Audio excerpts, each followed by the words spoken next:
안녕하세요. 홍순례입니다. 저희 홍순례 박사 꿈의 몽에서 실증 사례의 바탕을 둔 올바른 동영상을 올리도록 하겠습니다.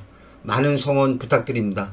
이번 시간에는 죽음 예지 꿈의 실증 사례로 선인의 이징옥의 죽음 예지 꿈을 살펴보겠습니다.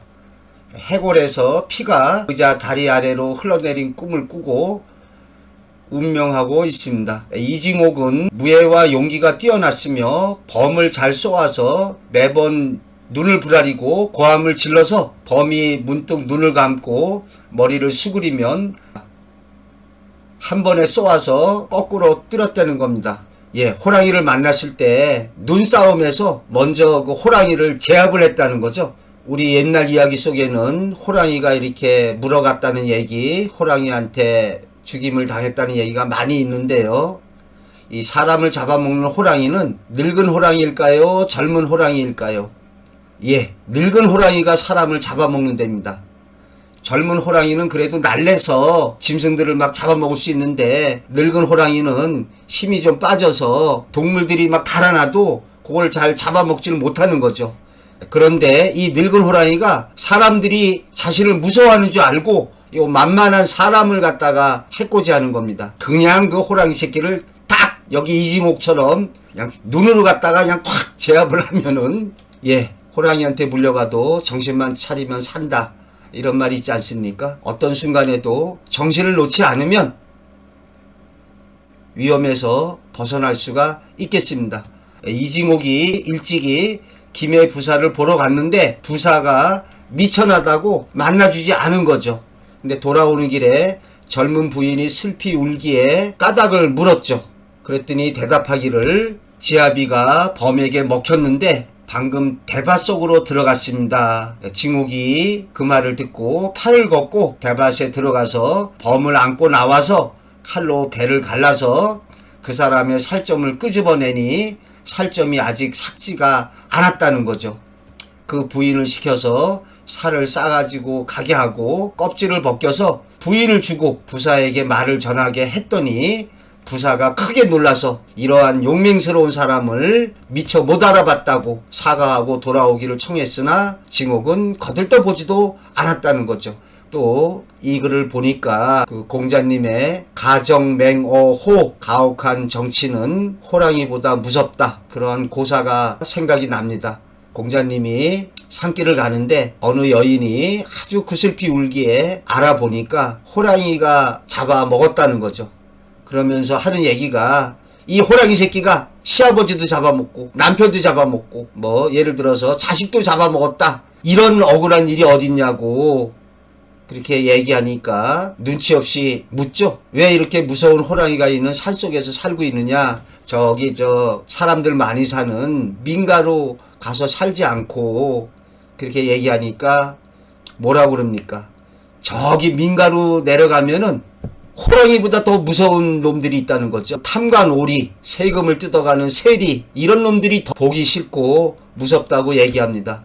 그래도 여기 산속에서는 호랑이만 조심하면 된다는 거죠.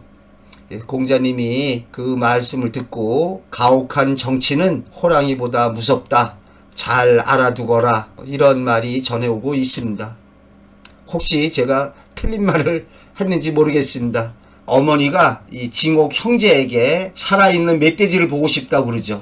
이때 징옥의 나이가 14이고 형인 징석의 나이가 18이었답니다.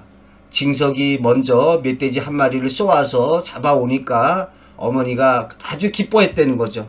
그런데 징옥은 여러 날 뒤에 맨손으로 왔다는 거예요.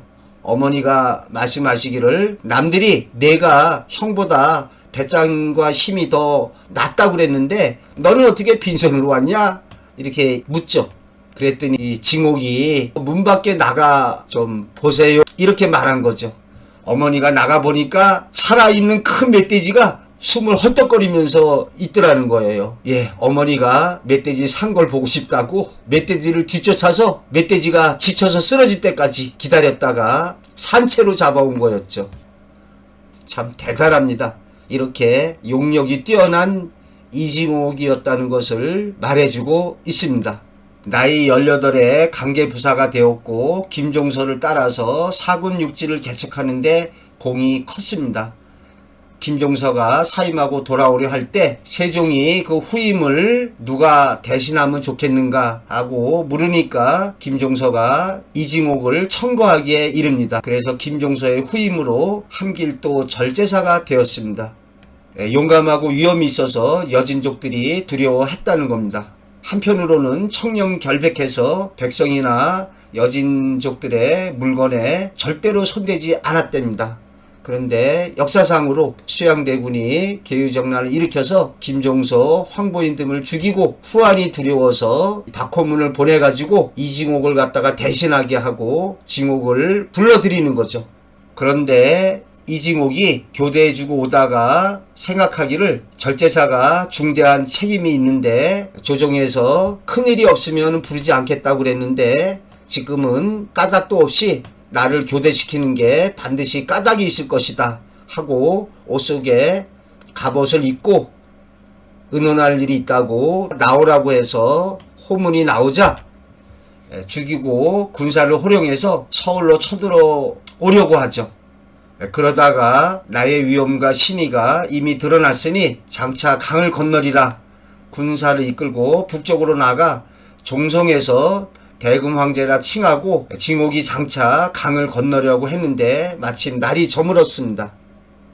이때 정종이 말하기를 어두운 밤에 군대를 옮기면 안 좋으니까 새벽에 하는 것이 어떻겠느냐. 그래서 징옥이 그렇게 생각해서 믿고 의자에 기대어 졸고 있었던 거죠. 징옥의 아들이 의자 밑에 엎드려 있다가 갑자기 징옥에게 말하기를 꿈에 아버지의 해골에서 피가 의자 다리로 흘러내렸습니다. 이렇게 말하죠. 징옥이 좋은 징조라고 말하였다.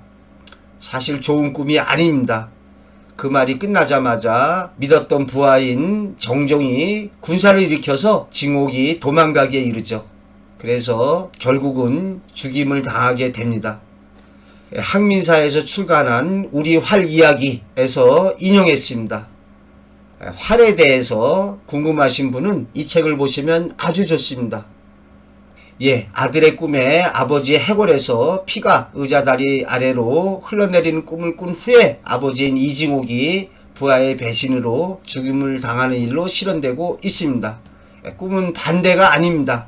해골에서 피가 의자 다리 아래로 흘러내리는 상징표상이 끔찍하듯이 현실에서 일어날 일도 아주 안 좋게 일어날 것을 예지해주고 있습니다. 제가 유튜브에서 매주 월화수목 꿈의 몽 예약 상담 채팅을 하고 있습니다. 유튜브 동영상에 댓글로 꿈의 몽 하는 글을 올리지 마시고 실시간 상담 채팅에 참여하시기 바랍니다. 다음 시간에 이어서 살펴보겠습니다. 많은 구독 신청 및 성원을 부탁드립니다.